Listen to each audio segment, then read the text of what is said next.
So for this lesson, I'm going to talk about numbers 5, 6, and 7. For number 5, you probably have seen mall interviewer approaching people passing by with a clipboard in hand. Explain why even a large number of mall shoppers would not provide a trustworthy estimate of current unemployment rates.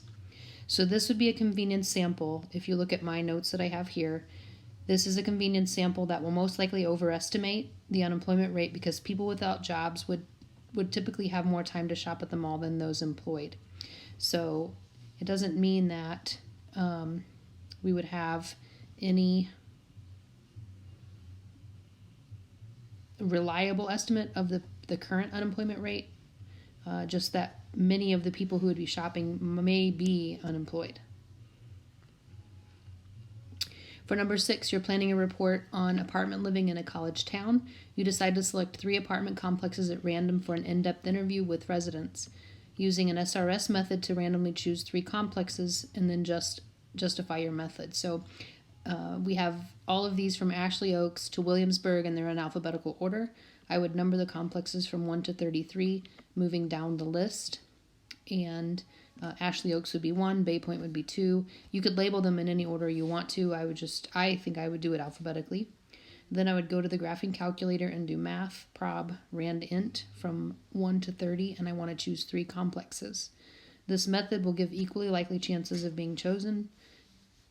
For each complex, also, each group of 3 complexes would be equally likely to be chosen since it is an SRS.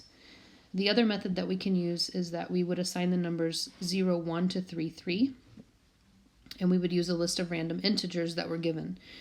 So you'll see that list with 3, 6, 5, 1, 8, 3, 6, 7, 7, 7, 8, 9, 1, 1, 6, etc. And we would choose 2-digit numbers because the last number is 33. So we would have to call the number 1. Instead of just 1, it would be 0, 1. Then I would select 2-digit numbers, recording the first 3 distinct complex numbers I receive. So if I group them by 2 starting at the beginning of the row, I get 36, 51, 83, 67, 77, 89, 11, 60, 55, 42, 29, 70, 58, 37, 75, and 21. I stop at 21 because that's where I find that I met the third number that I needed in the distinct complex numbers. So I would omit numbers that were not between 0, 1, and 33. That would be all of the numbers except for 11, 29, and 21. So if I record the 3 that I choose, I would choose 11, 29, and 21. If you use the graphing calculator, everyone would have different answers. However, if you use this random number list, everyone would have the same answer.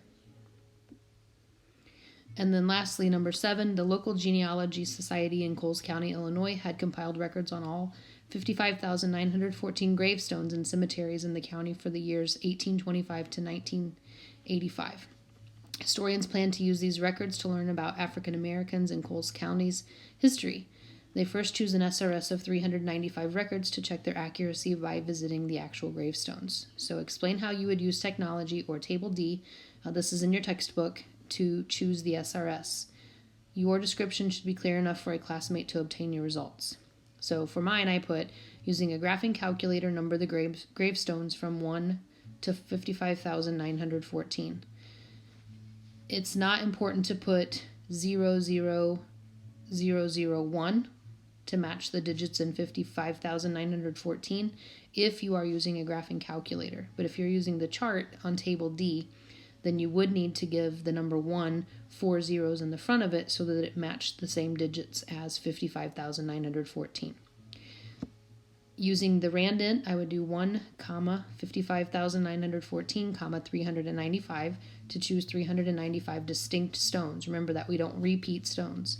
If you have repeats, push enter again until you get 395 distinct stones, and you cannot repeat them. So I'm going to add here that we could have 00001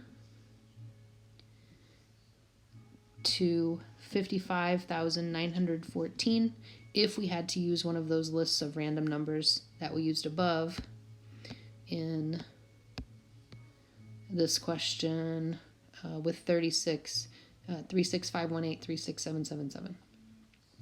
And then the last part of this is that to use your method from above to choose the first 3 gravestones. So each one of you should have a different answer for this.